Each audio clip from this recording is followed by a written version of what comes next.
কারণ হাদি শুধু জুলাই বিপ্লবী না, হাদি একজন আপাদ মস্তক ভারতীয় আগ্রাসন বিরোধী।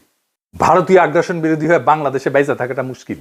প্রেসিডেন্ট হইলেও বাইসা থাকা যায় না।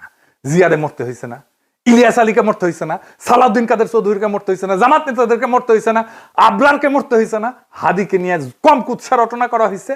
দেখেন এই মালটাকে চিনতে পারেন কিনা দেখেন। জুলাই গণ অভ্যুত্থানে হাদির অবদান কি দেখতে হবে না? এই গণ অভ্যুত্থানের সময়ে, গণ অভ্যুত্থানের পরেও হাদি নামে কাকে মানুষ চিনত না। বাংলাদেশের সংকটে হাদিকে এদেশের মানুষ পায়নি। বাংলাদেশ যখন কাঁদছিল, বিপদে পড়েছিল, যখন রক্ত ঝরছিল, তখন হাদিরা সিনা টান টান করে দাঁড়ায়নি। তখন কিন্তু মির্জা আব্বাস ভাইরা দাঁড়িয়েছিল, তাদের হাজার হাজার কর্মীরা এখানে অবদান রেখেছে, লড়াই করেছে। শুনেছেন এই বাটপারকে বিএনপি কোলে তুলে রাখে। বিএনপি যা যা করতে পারে না, বলতে পারে না, এই বাটপারকে দিয়ে করায় আর বলায়। এটা বিএনপির মাস্তান, এটা বিএনপির ভার্চুয়াল মাস্তান। হাদিকে নাকি সে মাঠে দেখে নাই।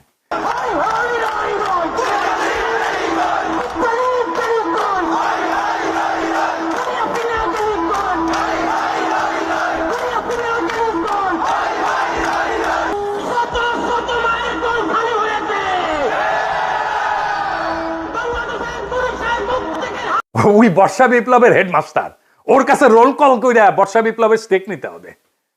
ওরে কিছু বললে বিএনপির বুদ্ধিজীবী ডাক্তার জাহেদ পর্যন্ত সেট করে ওঠে, কাইন্ডে শেষ হয়ে যায়। এই এপিসোড যখন রিলিজ হবে তখন হাদির ঠিক কি অবস্থা থাকবে আমি জানি না। এখনো পর্যন্ত হাদি ভালো আছে। হাদির কথায় আপনারা বারে বারে মৃত্যুর কথা আসতো, শহীদ মৃত্যুর কথা আসতো। আমরা তার এইরকম একটা কথা শুনেই এপিসোডটা শেষ করব।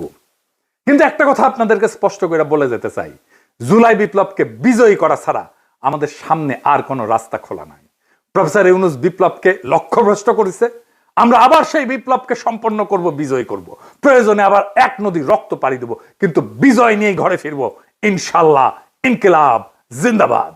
মন খারাপ হয় যে আল্লাহ যদি আমাকে কোনোদিন নিয়েও যায়, তো এই যে ছেলে মেয়েগুলো, মানে আমি আল্লাহর কাছে সবসময় দোয়া করি। আপনি জানেন যে আমার আল্লাহ একটা সন্তান দিছে, 3 মাস ওর বয়স। আমার বাচ্চাটা তো আমি 3 মাসে 30 মিনিটও কোলে নিতে পারি নাই।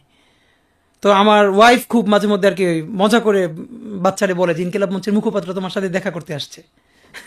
তো আমার এই প্রথম মনে হলো কি যে আমি ভাইয়ারে বলি, ভাইয়া আল্লাহ যদি আমাকে নিয়ে যায় আমার বাচ্চাটার দিকে একটু খেয়াল রাখেন। তো এই কথাটা আমি বলতে পারিনি। আব্বার একটা, মানে আপনি যদি বলেন যে আমার সারা জীবনের যেটুকুন সততা, সাহস, লড়াই, এটার দুনিয়ার সমস্ত শক্তি আমার আব্বা। আমি যদি কিছু হইলেও করতে পারি সততার সাথে, আল্লাহ যদি আমার রহম করে, তাহলে আমার ছেলে, আমার পরিবার, আমার ভাই বোন, আমার ইনকিলাব মঞ্চের ভাই বোনগুলো, এগুলো আল্লাহ দেখবে যেভাবে আল্লাহ এখন আমাদেরকে দেখতেছে। সুতরাং কারো কাছে আর কোনো প্রত্যাশা নেই।